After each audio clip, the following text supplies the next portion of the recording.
ఈద్గా గతంలోన సాయిప్రసాద్ రెడ్డి గారు ఈద్గా కోసం ఎంత సాయం చేయాలో అంత సాయం చేశారు. మా దురదృష్టం ఏంటంటే ఎలక్షన్ నెక్ ఆఫ్ మూమెంట్ వచ్చింది, ఎలక్షన్ కోడ్ వచ్చింది, అది ఆగిపోయింది. మళ్ళీ ఈద్గా గురించి ఆయన అసెంబ్లీలో మాట్లాడినాము, మరి నిధులు తీసుకురండి మాట్లాడితే ఈద్గా గురించి. ఎలక్షన్ నెక్ ఆఫ్ మూమెంట్లో కాబట్టి ప్రజలందరికీ తెలిసింది ఆ ఎలక్షన్లో స్టాప్ అయిపోతుంది, ఎలక్షన్ కోడ్ వల్ల నిధులు అనేవి రావు. మరి ఇప్పుడు మీ కూటమి గవర్నమెంట్ ఉంది కదా, తీసుకురండి నిధులు తీసుకొని వచ్చి ఈద్గాకు మీరు రెడీ చేయండి. ఒకవేళ మీరు మీకు చేత కాకపోతే వదిలేయండి. రేపు మా గవర్నమెంట్ వచ్చిన తర్వాత సాయిప్రసాద్ రెడ్డి గారి దగ్గరుండే సాయిప్రసాద్ రెడ్డి గారు ఒకసారి మాట ఇస్తే మాట తప్పరు, 100% చేస్తారు. మీకు చేతనైతే చేయండి, చేత కాకపోతే చెప్పండి. రేపు మా గవర్నమెంట్ వచ్చిన తర్వాత సాయిప్రసాద్ రెడ్డి గారు దగ్గరుండి ఆదోన్లో ఉన్నట్టు మైనార్టీలు కానీ, హిందువులు కానీ, క్రిస్టియన్ మతాలు కానీ 3 మతాలకు సాయిప్రసాద్ రెడ్డి గారు ఎప్పుడు కూడా భరోసా ఇస్తారు. ఆయన మాటిస్తే తప్పరు. ఇప్పుడు కూడా సాయిప్రసాద్ రెడ్డి గారు ప్రతి పేదలకు తాలిబొట్లు అయితేనేమి, ఏదో చనిపోయిన వాళ్ళకి కానీ, శుభకార్యాలకు కానీ అన్ని రకంగా సాయం చేస్తున్నారు. ఏ పార్టీ నాయకుడు ఎవరు చేయడం లేదు. ఆదోన్లో సాయం చేసే ఫ్యామిలీ ఎవరిదన్నా ఉంటే భీమిరెడ్డి ఫ్యామిలీ, ఎవ్వరు కూడా చేయడం లేదు. ఆదోన్ ప్రజలకే కాదు, చుట్టుపక్కల గ్రామాలు వేరే కాన్సెన్స్ వాళ్ళు కూడా వస్తే కూడా సాయం చేస్తారు. మరి ఇవన్నీ కూడా రేపు ఈద్గా అంటున్నారు కాబట్టి మైనార్టీ సోదరులు మనోభావాలు దెబ్బతీయకోకున్నట్లుగా మీరు త్యాగలిగితే తీసుకురండి నిధులు, లేకపోతే సాయిప్రసాద్ రెడ్డి గారు రేపు అధికారం వచ్చిన వెంటనే ఈద్గా పనులు ప్రారంభిస్తారు. దానికి కావాల్సిన నిధులు కూడా గవర్నమెంట్తో, మాకు వైసీపీ గవర్నమెంట్ రేపు 2029 గవర్నమెంట్కి ఫామ్ అయితే ఖచ్చితంగా నిధులు తీసుకొస్తారు. కౌన్సిలర్లో కూడా బాలాజీ కానీ, ఇబ్రాహీం అన్న భార్య కానీ దాంట్లో రాజీనామా చేసినారు. ఇంకోటి వచ్చేసి బాలాజీ కూడా అసంతృప్తిగా ఉన్నారు.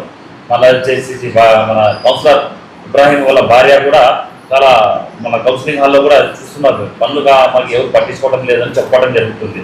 ఎమ్మెల్యే గారు రాబోయే ఎలక్షన్లో మైనస్ పడుతుంది కదా, దీని గురించి మీరు ఏమంటారు? అంటే నిధులు అనేది ఇప్పుడు కుటుంబ ప్రభుత్వం రిలీజ్ చేయాలా, కుటుంబ ప్రభుత్వం రిలీజ్ చేయాలా. నిధులు లేవు, మున్సిపాలిటీలో ఫండ్స్ లేవు. ఆ నిధుల వల్ల మా వాళ్ళు కొంత అసంతృప్తి ఉండొచ్చు, కానీ వాళ్ళ అసంతృప్తికి ఒకటే రేపు గవర్నమెంట్ వస్తే మళ్ళీ చేస్తాము. ఎందుకంటే ఇప్పుడు ఉండే ఆ నిధులు రాక ఎమ్మెల్యే ఇప్పుడు కుటుంబ ప్రభుత్వం అంతా అడ్డుపడుతూ ఉంటుంది. ఇప్పుడు వార్డులో పోవాలంటే కుటుంబ ప్రభుత్వం సపోర్ట్ కావాలి, వీళ్ళు సపోర్ట్ చేయరు. వైసీపీ కౌన్సిలర్లు అని చెప్పేసి వాళ్ళు అడ్డుపడుతూ ఉంటారు. ఒకవేళ చిన్న చిన్న సమస్యలు ఉంటే మా పార్టీలో మా ఇన్ఛార్జ్ అయినటువంటి మాజీ ఎమ్మెల్యే సాయిప్రసాద్ రెడ్డి గారు దాన్ని పరిష్కరిస్తారు.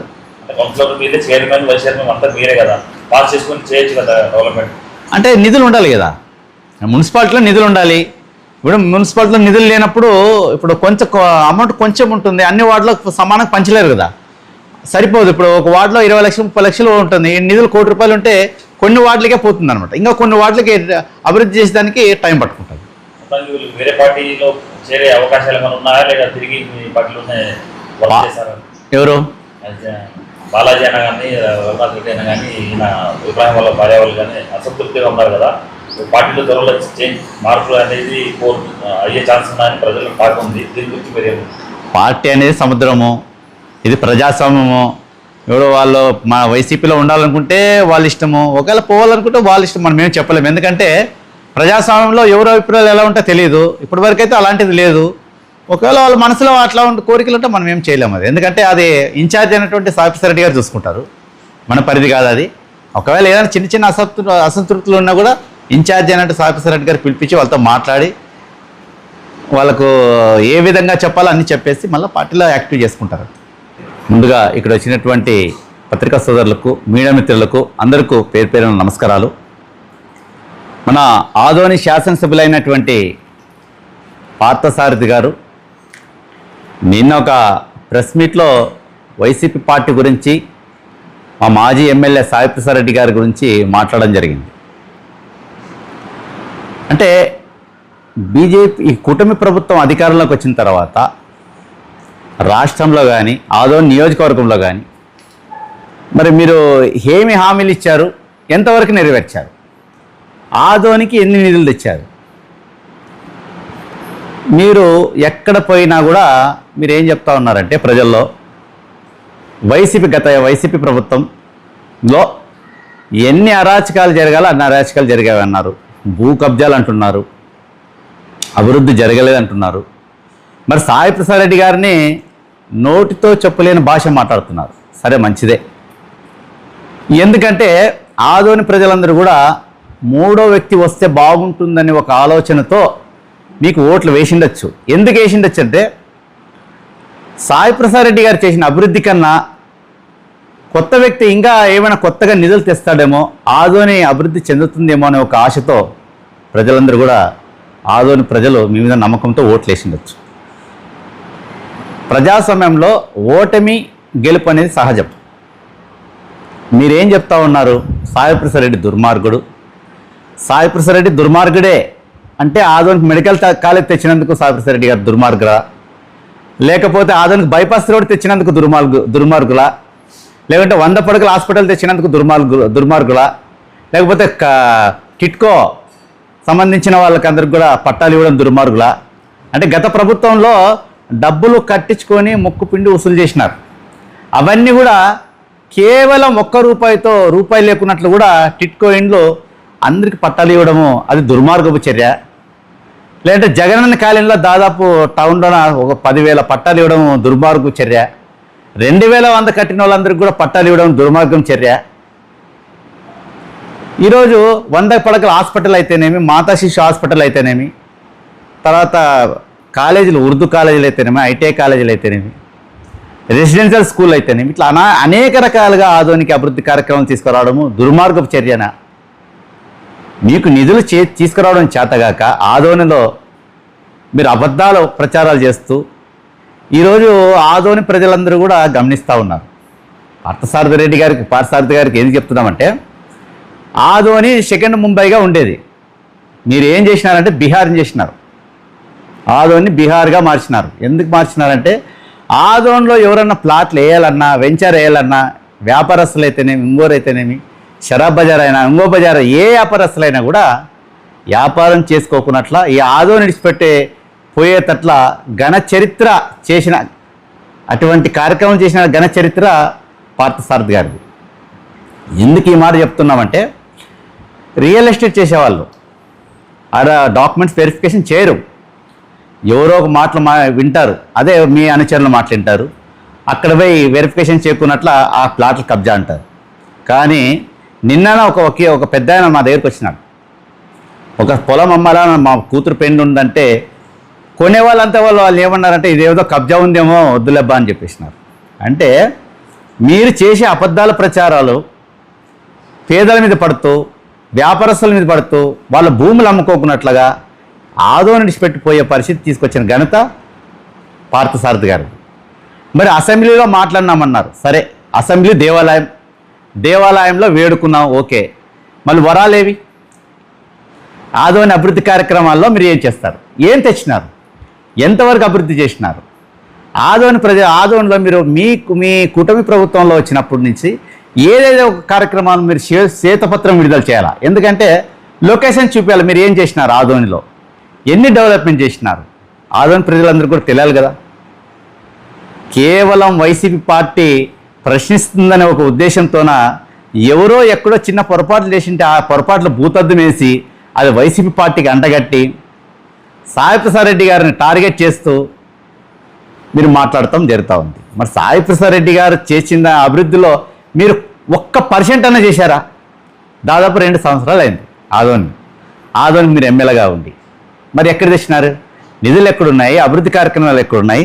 తర్వాత సాయి ప్రసాద్ రెడ్డి గారు చేసిన కార్యక్రమాలు ఒకసారి చెప్తాను, మీరు మరొకసారి వెరిఫికేషన్ చేసుకోండి. ఎందుకంటే ఆదోనిలో జగనన్న కాలనీలో 10,000 పట్టాలు ఇచ్చినాడు.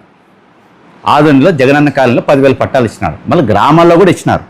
తర్వాత టిట్కో వాళ్ళకి ₹1 కూడా లేకున్నట్ల డబ్బు కట్టి, అప్పుడు చంద్రబాబు నాయుడు గవర్నమెంట్లో 2014 నుంచి 19 వరకు డబ్బులు వసూలు చేసినారు జనాలతో. డబ్బులు చాలా లక్షలు కట్టించుకున్నారు.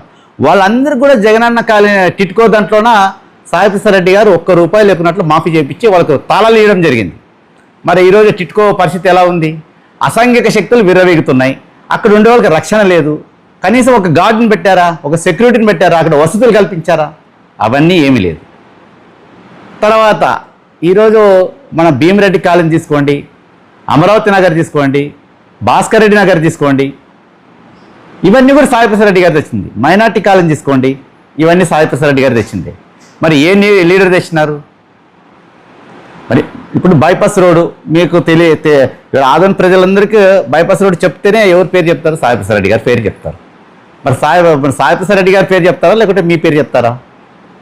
మీకంటూ ఒక ఆదోనికి ఏదో తెచ్చినామని ఉండాలి కదా, ఒక పేరు ఉండాలి కదా. మళ్ళీ మెడికల్ కాలేజు, ఆ మెడికల్ కాలేజు పీపీ విధానాన్ని రద్దు చేయాలని రాష్ట్ర ప్రజలందరూ కూడా అన్ని కాలేజీలు ప్రభుత్వ పరం చేయాలని చెప్పేసి ఎన్ని ఉద్యమాలు చేసినా ఏ రోజైనా మెడికల్ కాలేజ్ గురించి మీరు అసెంబ్లీలో మాట్లాడినారా? మెడికల్ కాలేజు ఈ 5 నియోజకవర్గాలకి సంజీవ లాంటిది. మళ్ళీ అలాంటి దాని గురించి మీరు ఎప్పుడైనా మాట్లాడారా? మాట్లాడలే.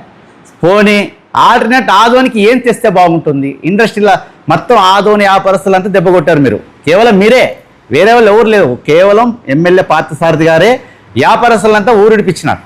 సరే, ఓకే, సంతోషం. అది 2029లో ప్రజలు మీకు అనుకూలంగా ఉంటే వేస్తారు, అనుకూలంగా లేకుంటే మాకు వేస్తారు. ఇప్పుడు మీరు ఆదోనికి పలానా టెక్స్టైల్ తేవాలా, ఏమైనా తెచ్చినారా? పోనీ ఇండస్ట్రీలో మూతబడి ఏమైనా తెరిపించినారా? ఇండస్ట్రీలు అంతా బునాలు సహా పెరుక్కుపోయినారే, ఒకటన్నా మీరు ఏమైనా తేగలరా ఆదోనికి? ఇంత పెద్ద ఆదోనికి జిల్లా విషయం కేవలం ఎవరో మీ అనుచరులు కొంతమంది పంపిస్తూ కాలయాపన చేస్తూ ఆదోని ఇంతవరకు జిల్లా తీసుకొని రాలే. అసెంబ్లీలో మాట్లాడిన సంతోషం, మేము కూడా మీకు యాక్సెప్ట్ చేస్తాం. కాకపోతే మీరొక్కటే కాదు కదా, ఈ 5 నియోజకవర్గాల్లో ఉన్నటువంటి మీ ఇన్ఛార్జీలు అయితేనే, ఎమ్మెల్యేలు అయితేనే వాళ్ళందరూ ఎందుకు మాట్లాడడం లేదు? మరి టీజీ భరత్ ఎందుకు మాట్లాడడం లేదు? కేఈ వాళ్ళు ఎందుకు మాట్లాడడం లేదు? సూర్యప్రకాష్ రెడ్డి వాళ్ళు ఎందుకు మాట్లాడడం లేదు? అంటే కాలయాపన చేస్తూ ఈ 5 నియోజకవర్గాల ప్రజల మనోభావాలు దెబ్బతీసే విధంగా ఏదో తూతూ మాత్రంగా మైండ్గా మారుతూ ప్రజలను డైవర్ట్ చేస్తూ ఉన్నారు. ఎందుకంటే ఏదైనా ప్రశ్నిస్తారేమని చెప్పేసి వైసీపీ మీద బురద చల్లుతూ ఉన్నారు. వైసీపీ మీద బురద చల్లుతూ ఆ డైవర్ట్ పాలిటిక్స్ అంటారు దీన్ని. ఎందుకంటే అభివృద్ధి అడుగుతారనే ఉద్దేశంతోన, అభివృద్ధి పథకాలను ఎవరైనా నిలబెట్టి అడుగుతారనే ఉద్దేశంతోన వైసీపీ మీద బురద చల్లుతూ డైవర్ట్ పాలిటిక్స్ చేస్తూ ఉన్నారు పార్థసారథి గారు. అది కాదండి కావాల్సింది. ఆదోని ప్రజలకు అభివృద్ధి కార్యక్రమం కావాలి. అభివృద్ధి మీరు ఏం చేస్తారో ఏం లేదో మేము గతంలో కూడా చెప్పాం. మీరు అభివృద్ధి ఆదోనికి పలానా తీసుకొస్తారు, పలానా కార్యక్రమం చేస్తామని ఇంతవరకు మీకు స్పష్టత లేదు. ఆదోని గలాట్లు లేదంటావు. అసాంఘిక శక్తులంతా మీ దగ్గరే ఉన్నాయి. ఆ శక్తులన్నీ నీ దగ్గరే ఉన్నాయి. గలాట ఎక్కినట్టు వస్తుంది. శక్తులు మీ దగ్గర ఉన్నాయి కాబట్టి ఈరోజు ఏ ఆదోనిలో ఏం జరగడం లేదో చెప్పండి. అన్నీ జరుగుతూ ఉన్నాయి. ఇవన్నీ కూడా మీరు తెలుసుకోవాలి. మీకు అన్నీ తెలిసి కూడా ఏం చేస్తున్నారంటే నన్ను ఆడ ప్రశ్నిస్తారో అనే ఉద్దేశంతోన మీరు ఎదురుదాడి చేస్తూ ఉన్నారు. సరే, ఎదురుదాడి ప్రజాస్వామ్యంలో ఒక అబద్ధాన్ని నిజం చేసేదానికి మీరు ఎంత తనలాడినా ప్రజలందరూ కూడా గమనిస్తూ ఉంటారు. మరి ఈరోజు షరాబ్ బజార్లో చూడండి, వ్యాపారస్తులు ఎవరో పొరపాటు ఒక ఐపీ క్యాండిడేట్ ఐపీ పెట్టి పోయింటాడు. ఆ విషయమే మొత్తం వ్యాపారస్తులంతా దెబ్బ కొడతా ఉన్నారు. తప్పు ఎవరు చేసినా తప్పే. ఆ తప్పు చేసిన వాళ్ళు మాత్రమే వాళ్ళు పిలిచి అడగాలి. కానీ ఎవరు ఐపీ పెట్టి పారిపోయిన పట్టుకుని మొత్తం వ్యాపారస్తులందరూ కూడా దెబ్బతీసే విధంగా మాట్లాడుతూ ఉన్నారు. సరే, అదొక విషయం. తర్వాత టీజల్ కాలేజ్లో ఉర్దూ జూనియర్ కాలేజ్ దాదాపు 1,60,00,000తో సాయిప్రసాద్ రెడ్డి గారు దాని కార్యక్రమం చేయించినారు. మరి ఇంతవరకు ఎందుకు ఓపెన్ కాలేదు? మరి తర్వాత మన మహమ్మద్ అలీ ఫంక్షన్ హాల్కు దాదాపు ఒక 30 లక్షలు ఇస్తే అయిపోతుంది. మళ్ళీ ఇదే కృష్ణమ్మ గారు ఇంతకుముందు ఆ ఫంక్షన్ హాల్ని విజిట్ చేసినారు. ఇది మా గవర్నమెంట్ వస్తున్న వెంటనే దీనికి నిధులు విడుదల చేసి ఓపెన్ చేస్తామన్నారు. మరి ఇంతవరకు ఆ ఫంక్షన్ హాల్ ఎందుకు ఓపెన్ కాలేదు? దానికి కేవలం ఒక 30 లక్షలు, అది కూడా తేలేకపోతున్నారు. ఎందుకంటే ఈరోజు మైనార్టీ వాళ్ళు ఏదైనా పెళ్లి చేసుకోవాలంటే, ఒక నికా చేసుకోవాలంటే దాదాపు 50,000 నుండి ₹1,00,000 దాకా అవుతుంది. పేదలు ఎక్కడి నుంచి పెడతారండి? మీరు మాట్లాడినారు దాని విషయము, తర్వాత కృష్ణమ్మ గారు మాట్లాడినారు. మరి ఇంతవరకు ఆ ఫంక్షన్ హాల్ ఎందుకు ఓపెన్ కాలేదు? తర్వాత దుల్హాన్ పథకం, పేదలకు దుల్హాన్ పథకం దాదాపు ₹1,00,000 అన్నారు. చంద్రబాబు నాయుడు గారు అన్నారు, మీరు ఎలక్షన్లకు ప్రచారం చేసినారు. మన దుల్హాన్ పథకం ఎందుకు రాలేదు? ఆరోగ్యశ్రీ అది కూడా బంద్ అయిపోయింది, అది కూడా ఎత్తేసినారు. తర్వాత ట్రాఫిక్ సిగ్నల్ దాదాపు 32 లక్షలతో ట్రాఫిక్ సిగ్నల్స్ పెట్టినారు. మరి అవి పాతవే కొత్తవే? మరి ఎందుకు పని చేయట్లేదు సరిగా? ఎందుకంటే బయట బైపాస్ పోవాల్సిన వెహికల్ అంటే టౌన్లో వస్తూ ఉన్నాయి. భీమా సర్కిల్లో అయితే మున్సిపల్ స్కూలు, మెమోరియల్ స్కూలు, తర్వాత మిలిటెన్ స్కూలు, తర్వాత చిన్మయ స్కూలు, అవన్నీ ఒక్కసారిగా భోజనాలకు పోయే టైంలో ట్రాఫిక్ ఎంత సమస్య అవుతుందో మీకు అర్థం కావట్లేదు. ఎందుకు ఈ ట్రాఫిక్ సమస్య ఉందంటే అక్కడ మీరు ఒక గార్డెన్ పెట్టాలి, ఎక్కడ బైపాస్లో. అక్కడి నుంచి ఒక పోలీస్ వాళ్ళు పెడితే డైవర్ట్ చేస్తారు, అది కూడా ఇంతవరకు పెట్టడంలే. ట్రాఫిక్లో ఒక ఎన్నో టర్నింగ్తో తప్ప మిగతా ఎక్కడ వాళ్ళు పోలీసులు మీరు పెట్టడంలే. ఎన్ని యాక్సిడెంట్లు అవుతున్నాయో మీకు తెలుస్తుందా, అది కూడా తెలియడంలే. ఎందుకంటే ట్రాఫిక్ సమస్య కూడా మీరు పట్టించుకోవడంలే. రావడం పొద్దున్న లేస్తే వైసీపీ పార్టీ మీద బురద చల్లడం, తర్వాత వైసీపీ పార్టీ ఆఫీస్ గురించి మీరు మాట్లాడినారు. వైసీపీ పార్టీ ఆఫీస్ని మాట్లాడేటప్పుడు ఒకసారి మీరు ఆలోచన చేసుకోవాలి. చట్ట ప్రకారంగా అది చట్టంలో ఏముంటే కోర్టుకు పోయినారంటున్నారు, కోర్టులో ఏముంటే కోర్టు డిసైడ్ చేస్తుంది. మీరు సుప్రీం కాదు ఇక్కడ, ఓన్లీ మీరు ఎమ్మెల్యే అంతే. ఆదోని ప్రజల ఆదోని అభివృద్ధి కోసం ఓట్లు వేసినారు, మీరు ఆదోని అభివృద్ధి చేయండి. వైసీపీ పార్టీ కోర్టులో మీరు కోర్టుకు పోయినామో, కోర్టులో దానికి ఏం జడ్జిమెంట్ ఇస్తుందో కోర్టు న్యాయ ప్రకారంగా దాని తీర్పు మనం కట్టుబడి ఉంటాం. తర్వాత మీరు ఆదోనిలో ఇన్ని సమస్యలు పెట్టుకొని నిరాహార దీక్ష అన్నారు. ఎక్కడ చేశారు మీరు నిరాహార దీక్ష? ఆదోని జిల్లా కోసం నిరాహార దీక్ష అన్నారు, మీరు అన్నారు. తర్వాత మల్లప్ప గారు భార్య వాళ్ళందరూ కూడా కూర్చుంటామని చెప్పినారు. మరి అవన్నీ కూడా మీరు ఎప్పుడు కూర్చుంటారు? ఇంతవరకు కూర్చోలే. ఏదో మీ అనుచరులు పంపిస్తున్నారు, కొంత వాళ్ళు తూతూ మంత్రంగా మాట్లాడుతున్నారు, మా మీద బురదేస్తున్నారు, పోతా ఉన్నారు. మరి ఆదోని అభివృద్ధి గురించి మీరు స్పష్టత ఇవ్వాలా? మరి ఈరోజు సాయి ప్రసాద్ రెడ్డి గారు చేసిన ఇన్ని అభివృద్ధి కార్యక్రమాల మీద దానికి సమాధానం లే. మీరు ఏం చేస్తారని సమాధానం లే. రావడము, వ్యాపారస్తులను బెదిరించడము, మరి వాళ్ళని మీ అనుచరులు పంపించడము, వాడు జెండాలు పాతడము. జగనన్న కాలంలో ఎవరో మహమ్మద్ అలీ ఎవరో అబ్బాయి జెండాలు పాతినాడు ఏకంగా. ఆదోని చరిత్రలో మహబూబ్ బాషా అనే వ్యక్తి జెండాలు పాతినాడు. అంటే జగనన్న కాలనీ దగ్గర 2100 కట్టే దగ్గర డైరెక్ట్ బీజేపీ జెండాలే పెట్టేసినాడు ఆ పిల్లోడు. మరి వాళ్ళ మీద చర్యలు ఏంటి? తర్వాత ఆధార్ కార్డు చేంజ్ చేసి డాక్టర్ రవికిరణ్ అనే హాస్పిటల్లో పనిచేసే వాళ్ళ పేరు మీద ఆధార్ కార్డు చేంజ్ చేసి ఒక ప్రాపర్టీ రిజిస్టర్ చేసుకున్నారు. మరి వాళ్ళు ఇంతవరకు ఎందుకు జైలుకి పంపిలే? బతుకున్న వాళ్ళని సత్యనారాయణ డెత్ సర్టిఫికేట్ తీసుకొచ్చినారు. మరి ఎవరు చేసినారు? సాయి ప్రసాద్ రెడ్డి గారు చేసినారు ఇవన్నీ. ప్రజలందరూ కూడా గమనిస్తూ ఉన్నారు. మీరు అన్నీ ఒక అబద్ధాన్ని నిజం చేసే విధంగా మీరు ఎంత చెప్పినా కూడా ఉపయోగం లేదు. ఒకటి, మీరు ఆదోనికి నిధులు తీసుకురండి, ఆదోని అభివృద్ధి చేయండి. వైసీపీ పార్టీ కూడా మీకు సపోర్ట్ చేస్తుంది. ఎందుకంటే ఆదోని ప్రజల ఆకాంక్ష వచ్చేసి ఆదోని జిల్లా, దాన్ని నీరు గార్చినారు. ఓకే, ఆదోనికి ఏం చేస్తారని స్పష్టత ఇవ్వండి. అభివృద్ధి పనులు చేసే చేతగాక అసెంబ్లీలో మాట్లాడినాము, అసెంబ్లీలో మాట్లాడితే రికార్డు కావచ్చు, బట్ ఆ నిధులు తీసుకురావాలి ఆదోని. మరి సాయి ప్రసాద్ రెడ్డి గారు మాట్లాడినారా అంటున్నారు. సాయి ప్రసాద్ రెడ్డి గారు మాట్లాడినారు, కానీ ఆయన ఎక్కడి నుండి నిధులు తీసుకురావాలో ఆదోని తీసుకొచ్చారు. దాదాపు 470 కోట్ల రూపాయలతో మెడికల్ కాలేజ్ తెచ్చినారు, 250 కోట్లతో బైపాస్ రోడ్డు తెచ్చారు. మరి మీరేం తెచ్చారు?